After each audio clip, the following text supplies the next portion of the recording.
US is not just a large country, everything in it seems bigger too. This includes the huge piles of garbage created from every restaurant visit that are not recycled. For someone living in Germany, a country that prides itself on recycling, it takes all your willpower not to separate your garbage and instead put the whole pile straight into the garbage can. In the end, I found I just couldn't do it. Welcome to Expat Chatter. This is Brenda Arnold. Patrick, a former colleague from Sweden, once approached me at work. I could see from his face that he had something important to say. "Brenda, can I ask you a question?" he asked quietly. "Sure," I said. Alarm bells went off as I assumed the worst. Did I send an offensive email? Worse still, was there a mistake in the newsletter that I just sent to 8,000 employees? Receiving emails or phone calls right after pressing send always made my heart pound. How does recycling work in Germany?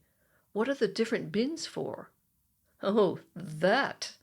I took a deep breath, swiveled my chair, and folded my hands across my stomach, as a tired, wise master might do when asked how to defeat the enemy.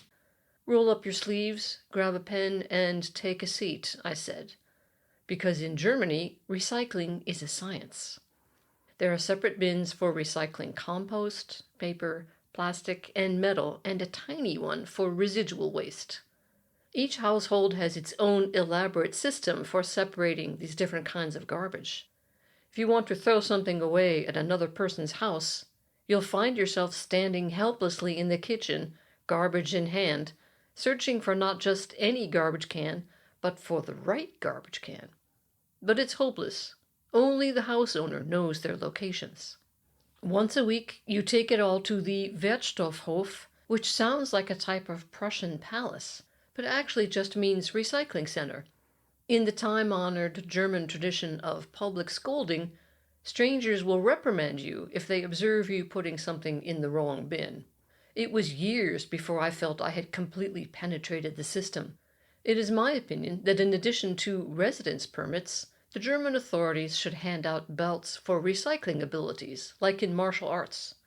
Because after decades in Germany, it would be nice to have a tangible object to go with the accomplishment I feel at being a recycling black belt. Against this background, it is no wonder that observing the way Americans recycle when I return to my country of origin gives me something along the lines of a mild heart attack. I have to sit down, close my eyes, and take a few deep breaths.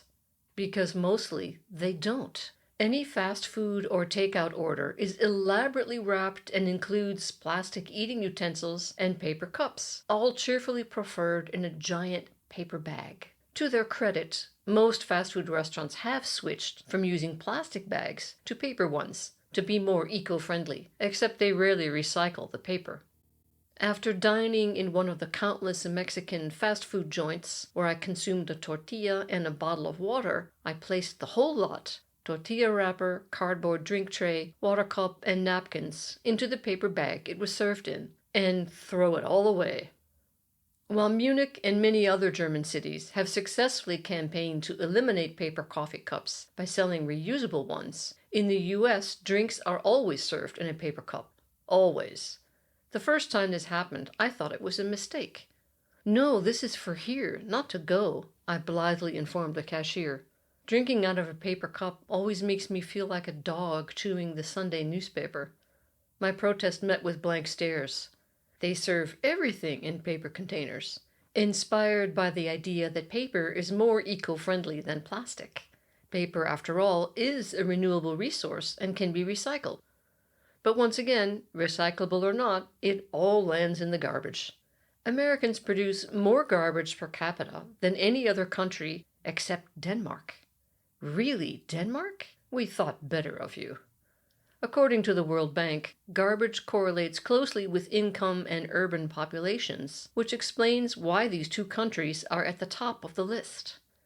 For some reason, Nevada, a sparsely populated desert state, produces twice as much garbage as the national average. I'm tempted to think this is somehow related to the casinos, which seems to be true. The touristy areas are responsible for the bulk of the waste.